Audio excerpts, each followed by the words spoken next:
Recruiting never sleeps. Hugh Freeze and his staff are full go on the recruiting trail right now. And today I got Auburn insider Cole Pinkston on the video. We're going to talk about how the Tigers keep recruiting rolling even through the dead period. But first, Auburn fans, do me a favor right now and hit subscribe to the On3 Recruits channel. We love talking to Auburn recruiting and we want you to be a part of it. So hit subscribe for me, please. All right.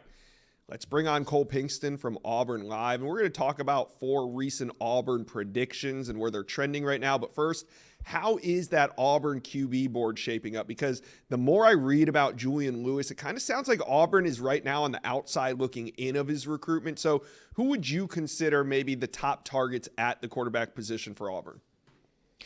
Yeah, Lewis was always going to be a tough get. He probably will visit again, but we're looking at 2 guys right now. It's Cutter Woods is a guy out of South Carolina, Taylor's, South Carolina, that was recently offered. And if you're going to offer a quarterback, in February, then he's a big deal. So we're watching him closely.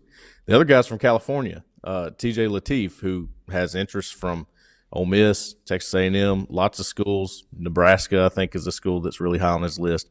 But he tells me, as soon as I get down there to Auburn, I think Hugh Freeze has something up his sleeve. That's a school that I'm very interested in, want to get to know more about. And Hugh Freeze and his staff are going to go visit him and watch him throw as well when they get the chance. So those 2 right there.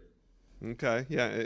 I kind of got the feeling that Julian Lewis maybe wasn't a realistic possibility right now, but those 2 right there now, that Auburn could take advantage of. Let's talk about these 4 recent Auburn predictions. We're going to start with running back Alvin Henderson. He had a great showing at the Under Armour camp in Georgia over the weekend. What are you hearing now about Auburn and Alvin Henderson?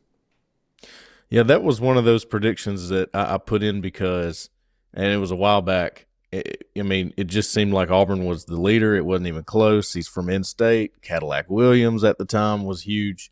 Now Auburn doesn't have Cadillac Williams. They have Derek Nix, who has started to build a good relationship with him. But meanwhile, Florida State, that's the team that Mike Norvell and his staff has been together, and that's something that means something to him, is longevity with the staff and the position coach being around. So it seems like they have some momentum right now, but Auburn also pushing back and trying to stay in the race with him. I think those are the 2 that are emerging the most to me, Auburn and Florida State. Auburn's got to hang on. It's always felt like Auburn's to lose Alvin Henderson because he's right down the road, and they need a running back so bad. But they're going to have to outlast Florida State because I think they're surging.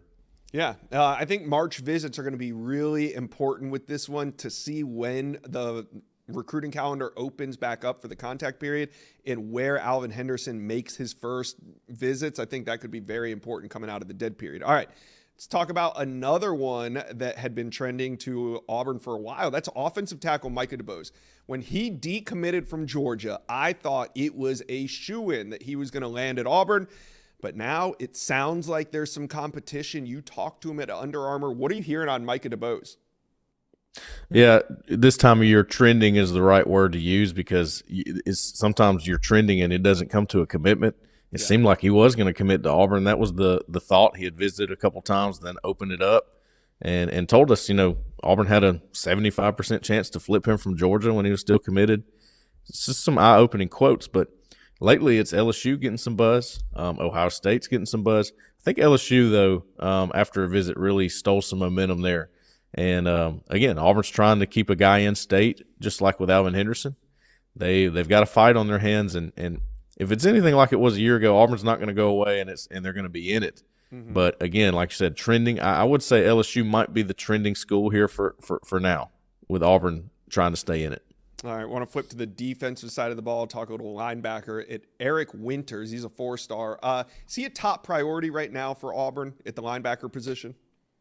Yeah, he's a top priority overall. I mean, I'd say he's top 10 targets overall for Auburn. Has been for a while. That's a prediction I put in, a couple months ago because Auburn had some confidence. Things were going really well, and things are still going really well. I think Georgia's in the picture, though. This is a fun time of year when it's hard to pin down exactly where things are. You're not coming to a close, so Auburn had to flip a ton of guys a year ago, so you might have some early commitments that maybe leave you scratching your head some. I still think, though, that Auburn is in great position with Eric Winters and has a chance to make an early commitment there and get an early commitment from him. So I like that pick. I'm going to hold on to it, even though I know that Georgia is a big factor in his recruitment as well. All right, let's use that word trending again, and we're going to talk about offensive tackle Tavaris Dice. He's been trending to Auburn. He's also made a bunch of visits. How do you feel about Tavaris Dice, and when do you think that he could shut this thing down? I feel the best about Auburn's chances with Dice out of the four. Okay. I like a lot where Auburn stands with him. I mean, I really think he moved his commitment timeline up now to March, which he told me when he was at Auburn on February 3rd that it was going to be in the summer. And before that, he told me it was going to be next fall. So he's been moving it up steadily, and it's Auburn. He keeps 6 visits now, I think, 5 or 6. Finally brought the family on the last visit to Auburn, and they seem to love it. That's been the buzz, and I think Auburn's trending big there. So how important would it be to get him on board at this point of the cycle? The utmost, because Auburn struggled with offensive line recruiting. And any Auburn fan and Auburn, coaches would tell you, for some reason we've had trouble getting a big O-line class, and that's what they got to have in 25. They have a guy right now, Spencer Dolan, committed offensive lineman from in-state. Tavaris Dice would help get that ball rolling again and help you get some momentum back with some of these other O-line targets, I think. Yeah, and, Auburn recruiting, it's always on fire. So once we come out of this dead period in March, I'm sure we're going to pick up some new commitments. Cole Pinkston, thank you for taking the time today on a early Monday morning to talk on the Inside Scoop. Absolutely, appreciate it.